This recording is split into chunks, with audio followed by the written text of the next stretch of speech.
Do you ever find that the more older you get, the more that you want to travel more or travel less? I find that the older I get, I actually want to travel more. And it's like, I think it's because, I'm I'm at that adult age where like, I can literally go anywhere now. It's like, you kind of get that realization that, wait, if I want to go somewhere, I can really just go. I'm not like 10 anymore. It's like, I want to go to Disney World and my parents are like, no. You know what I mean? Right. So I feel like I'm at that age where like, if I want to travel somewhere, then I'm going to book the flight tickets.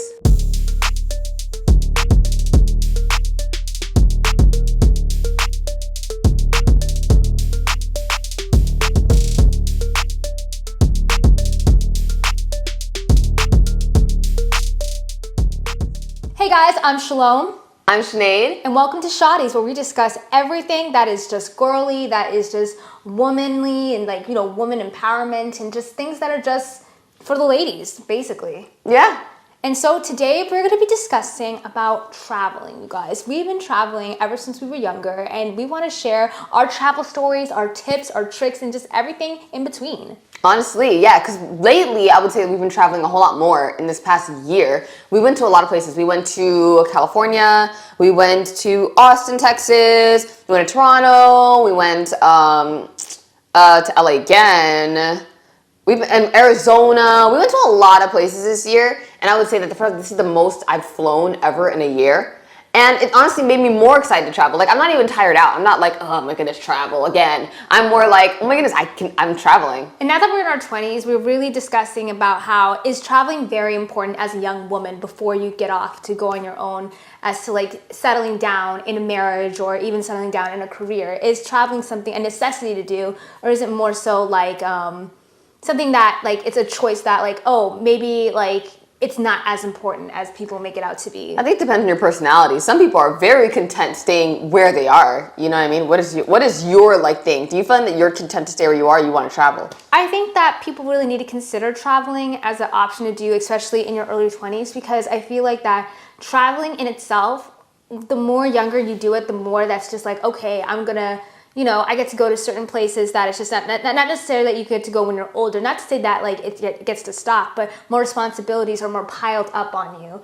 True. But what about for yourself? Do you find yourself to be someone who wants to travel a lot? Not as frequently as I see on social media, but definitely there's some like special occasions that I want to do it, like once every year. Like once a year? Not once every year, I'm sorry. Just like not as frequently as I see on social media, because I feel like social media, what it does, it just shows you that like so many people are traveling everywhere. They're doing this, they're doing that, and they're just doing like, okay, it seems like every week they're just going somewhere. To me, that's not me. That's like, I like to relax, I like to be a homebody. But like if I travel, I definitely would want to make plans to like, spread it out and just like, have that one special occasion and not necessarily do it every day. Okay, I can see that one special occasion. I think for me, I think that I would be, if I had the opportunity, I would definitely travel like twice a month, honestly. I would go somewhere twice a month and just be like, either go to an island, go to a city, whatever. I would literally be that kind of person and do something and do it for like a few days. You know what I mean? Well, would that be more so for work? Would that be so? Or whatever it is, for work, for vacation, whatever. I just feel like that. Now that I've traveled a lot this year, I can see myself traveling a whole lot more. I like traveling. Traveling is fun, honestly. I'll say this. I like traveling, but it's not a road trip. I don't like road trips. I like flying somewhere. Flying somewhere definitely is definitely a blessing for those who can afford it. I mean, like, because when we were younger... But you know that it's actually more affordable than you think. Really? Because if you're going with the top airline, of course it's going to be expensive. Yeah. But if you go, I'm not saying everybody go, I'm not going to call names for some airlines that people get iffy with. Right. But I'm just saying that some people are like, oh, I'll never fly that. But the thing is, a lot of people fly it daily, and it's a lot cheaper than the bigger airlines, and it's actually more affordable than you think. I think when things pile on, like hotel, transportation, food, that's when everything becomes more expensive than just the plane ticket itself. But that's when my sort of preference to traveling comes in, because I like to travel more high scale, more, a little bit more luxury, because I don't want to go willy-nilly, just like, okay. And that's the thing, that's the trade-off. It's more like some people will travel and they'll do it on a budget and they'll just be like, they'll still enjoy themselves. And some people want to travel in luxury. And you know what? You're entitled to whatever you want to do when you travel. You know what I mean? You don't have to go with the cheapest option. I'm just saying that for people who don't have as much, there is still options for you. That's all I want to say. Do you think it's essential for young women, especially, to be able to go traveling like a lot as we're younger, and just being able to just go like by ourselves or with groups, or just like, you know, just go out there and just like. Well, I think that anybody should travel. I feel like this is not just a woman question. I think this is like anybody, if they want to travel, they should be able to travel, no matter what age or whatever. You should be able to travel. I think that you shouldn't even wait on it, to be honest. I think that some people would be like, I'm gonna do it when I'm 40 or 50 and retired or whatever. I think you guys should do it as soon as you can, in my opinion. I think that there's so much life to live and there's so many things to explore, and you never know what happens. You should just do it as soon as possible, as soon as you want to and as soon as you can. Make the plan and do it. I just say don't wait, in my opinion. If you're by yourself and you want to travel, do you think it's a desire for them to even just to go out there, even despite the lack of people that can go with them, or the lack of people that can just like, you know? So your question is, should women travel alone? Yeah. I think that it's possible for women to travel alone. I think that if you take the precautions, trust your gut, and overall, I think there's a lot of things you can do to still travel alone and be safe. Don't go out late at night by yourself. You know what I mean? I think that if you are double checking your Ubers to make sure the license plate matches. I know that also Ubers are not sometimes they're not safe. Sometimes they are. Like, I'm just saying, like, double checking things. And still, I would say try to travel with a partner, with a travel buddy. But I'm saying don't let that stop you. I think there's lots of ways you can travel safely by yourself. You can still do things in tour groups. You can still do things in more public places during the day. Right. You know what I mean? Right. I think that there's still a lot of things that you can do, even if you're traveling alone. But overall, trust God. You know what I mean? Cover yourself in prayer. But definitely, if there is a case that you have to travel alone, I would say look up as much tips as you can to like, and safety survival sort of like guides and YouTube videos to see how you can doing it alone. And I think it's just something that, you know, you really got to be cautious of. Well, we should give them some tips. Yeah, because we recently actually traveled by ourselves. Well, even that is still not traveling alone, because that's still traveling with someone. Me personally, I have no fear if I went to travel by myself, I have no fear in doing it, because I feel like that I would know how to stay safe and just be like cautious. Not everybody has to feel like they have to do it by themselves. I'm saying if someone feels like they can, it's about knowing yourself. You know what I mean? Yeah. Like, if you feel like that you will only feel better traveling with people, then do that. Yeah, and you know what I always thought about that? I've always thought, like, I think it's better to travel by plane than even traveling on the road by yourselves. I feel like traveling on the road, it's definitely a little bit more like... It is a lot more secluding. That's another thing. Like, being on a road trip by yourself, there's a lot more times when you are by yourself on the road and at gas stations and stuff at night than it is when you're like, say you fly somewhere and you go to different spots during the day. It's a lot different, and I can see that.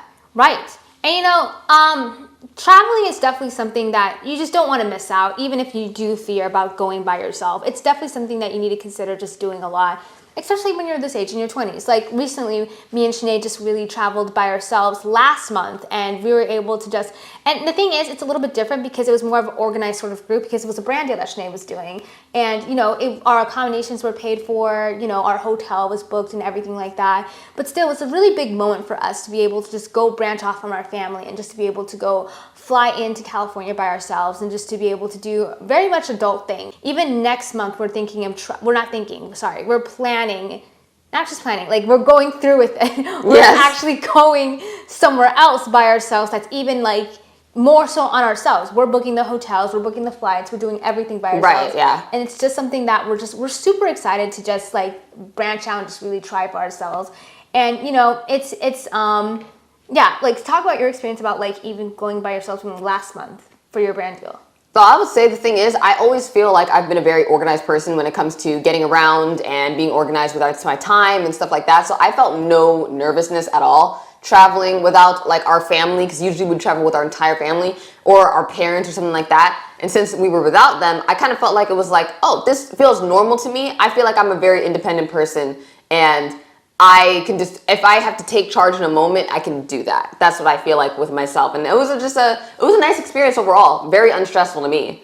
Okay guys, so here are some tips about how to travel safely as a woman. Number one, don't hitchhike. I think we found a lot of videos online, especially the true crime stories, about what hitchhiking really leads to. And I feel like hitchhiking in itself is just something that's very outdated. I don't think anyone else does it anymore. Yeah, but like, it's not as safe as it used to be. But I feel like the now hitchhiking method is not, well, I don't want to say a method, but like, you know, say like you're ordering a taxi or Ubering, you gotta just watch out for people. So I feel like even in a sense with that, That's you gotta true. really like watch out for people even when you're Ubering and taxiing. Right. If you get a bad feeling about someone, don't just go along with it. Even if you did order it on some kind of ride sharing app, just order another one. So hotel safety. So you never know if any hotel staff or anybody else has access to your room, Right. or if anybody can just break into your room. So what you want to do is that you want to always sleep with a chair against your door, and there's even little like contraptions that they have online to where you can even seal your door even more,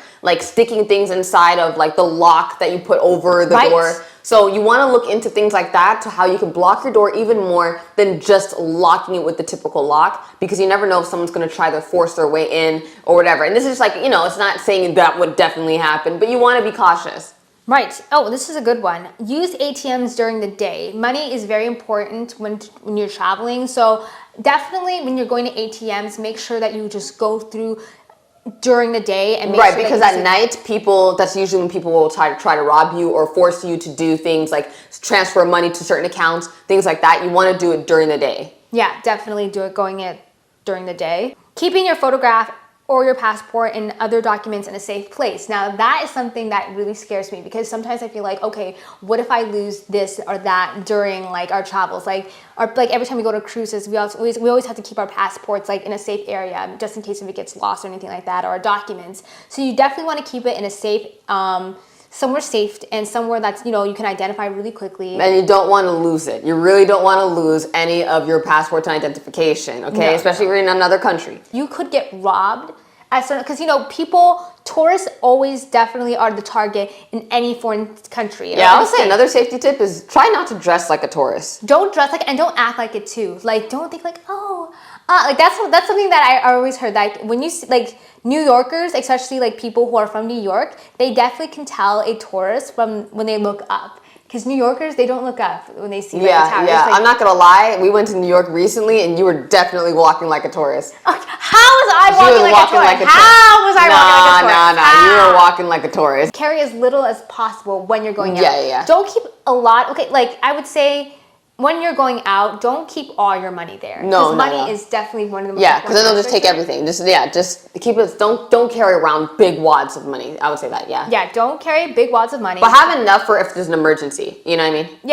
Yeah. And definitely, if there is money for a robber, I don't know why. I was thinking about like, okay, so maybe this could be for the robber, like this side, like they could just like rob this, and then maybe I can keep this. You're so funny. Yeah, so maybe like keep that. I'm kidding, don't do that. But like still, it's best to keep as little as not no money, but like, you know, little money as possible when you're going out, unless like, you know, it's something important. You don't want to take all of your money, basically. I think it's very important to know where you're going, and it's very important to know directions.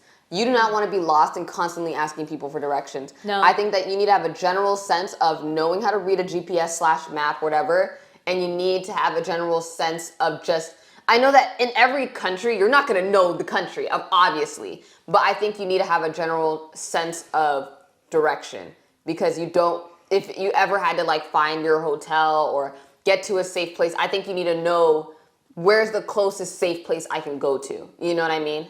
I mean, flying in the beginning was very easy. It was very much like, oh yeah, this is fun. Like, oh yeah, first time I felt like a kid. But now this year it was just like, it was a little bit more scarring, because the first time we flown was, I want to say back in February, right? And we were coming back from a cruise in Florida, and we were flying back to our home, and it was in a small propeller plane. It was a small propeller plane, and it was our first time being in it, because like, you know how like sometimes you just like walk the runway, like walk this. We had to walk outside. Yeah, I was like, this is different. As the turbulence grew worse, my anxiety grew, and I knew that even Sinead's anxiety was kind of peaked a little bit, because she wasn't really afraid of planes, but it definitely was a little bit more of a greater concern for her. And then as we were flying, all of a sudden, the plane dropped. Now, the thing is about when a plane drops, it's not, from what my mom told me, it's more so like, you know, it kind of dove a little and just like, you know, stay steady. So, but as the plane was just doing this, Because that's usually what it does. We felt Yeah, so this is a lesson in the turbulence. This is the first tip, guys. Every plane goes through turbulence, basically. Every plane, even if it's just a little bit. But every plane goes through turbulence. And what you think is this is actually this. But it feels like this. So that's what Shalom is explaining. Basically, yeah. And, you know, I didn't know this at the time. So me experiencing that, it was terrifying. Because, number one, the passengers, we all screamed. And I feel like it was their first time experiencing it too. And it was just something that was just like, we weren't expecting something at all. And not to say that, like, you know, oh, you should always like expect sort of this, but I don't know. It was just something that was just like, I never expected to happen to me personally. And it was definitely scarring and never really, and you know, after that, I flew other airlines, I flew other planes, some smaller. No, that was smaller. That was the smallest, but like, I flew even smaller. No. I flew a small plane, but it wasn't as small as that one. And but they're all jets still. We have never flown a propeller plane since. Yeah, and you know, not to say that I would never do it again, but no, I would never do it again. You would never do it again? No, I'm not doing a propeller plane. Okay, but what if you're like, say your husband's like, honey, I want to take you to a private island. No, but you don't have to do it. You don't have to go on a propeller plane for that. But what if it's like there's no airports there, and there's only just like. Oh, then I'm not going there. Well, anyways, guys, it was definitely something that was scarring for me this year, and you know. If anything, after experiencing that, it was definitely something that I never wanted to experience again, to the point I didn't even want to fly. Obviously, that wasn't going to happen because I had other events this year that required flying. But still, it took a lot for me to be able to just fly again and again and again to be able to get over my fear. I feel like the anxiety is always still going to be there, but the thing is that I'm going to still have to push through, and it just makes me more comfortable being on a plane the more times that I fly. So definitely, if you have that anxiety, like, you know, this is like something that I'm scared of, like, don't be, because you have to understand that flying is definitely one of the safest options in the world to go on. Like, it's a safe traveling option to do, even more so than a car. And, you know, that says a lot. And, you know, the pilots, they know what they're doing, and there's just so much about airplanes that we just don't understand, that I think that we need to be knowledgeable about. And I say that if you're just still someone that's a little bit more anxious, do your research, because research definitely does help. And not to the point where you're just like, oh, this plane accident happened this year. Oh, this plane accident happened that year. No, don't do that type of research. Research what professional pilots and what they have to say about, you know, flying and, you know, their safety. Their safety, not tips, another word for it. How safe it is to fly. Yeah. Definitely something that is it's really helpful. I watched a couple of videos, and honestly, it made me feel better.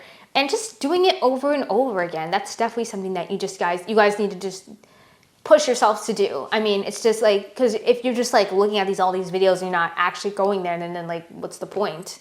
After hearing that story, now I want to tell you guys some tips on how and what the process is with flying. So obviously you're going to get to the airport and you're going to go through TSA. A lot of people, TSA makes them nervous because it's like, even though, you know, obviously you're not going to do anything wrong, but it's like very like they're scanning everything. They're telling you to take your shoes off, take things out of the bag. Ahead of time, know that you're going to have to most likely, now they might have new machines in some places where you don't have to take your shoes off and you don't have to take out your laptop or switch or whatever. But some places still have that. So just in case, I'm telling you guys now, make sure you have your laptop out and ready to take out easily and ready to slip off your shoes easily. Right. Just so that you're not feeling rushed by everybody around you and like, oh my goodness, I have to get things out of my bag and stuff like that. So I'm telling you that from now so that TSA is an easier process for you. Honestly, after TSA, everything is so much easier because you just walk to your gate. Literally, you just get to your gate and it's like, okay, now we're waiting to board. You board, and they're gonna do the takeoff and everything like that. But honestly, the most stressful thing is literally TSA. TSA, which is like the security checkpoint. Well, it depends on which state that you're in, because I feel like our local airport, it's very, well, first off, we have Well, I'm just saying it depends. If you go to a big airport and say they don't have the updated machines, that's where this most stressful thing is. Especially in New York. Yeah, if they have the updated machines, then it's actually a very smooth process because you just put your bag on the conveyor belt and you don't even have to take off your shoes. So that's why I'm saying, like, it's actually less stressful than you think. And some people will make a bigger deal out of it in their head. So that's why I want to let you guys know that here's how you can prepare for it. And if you don't have to take out your laptop and take off your shoes, then it's great. So guys, that is our traveling tips, you guys. I hope you guys take them well, and we're just here to just give you guys some help women be able to travel without fear, without worrying. And this is really tips for anybody, to be honest, because like while we're talking to, specifically for women, anybody could take these tips and be like, oh, I can be safer on a trip, and I can, know how to travel to the airport and stuff like that. Exactly. So you guys, I hope you guys have a wonderful travel if you guys are coming here to travel, and I hope you guys just take these tips really well. So we'll see you guys next time with more Shawties content, and we'll see you guys later. Bye.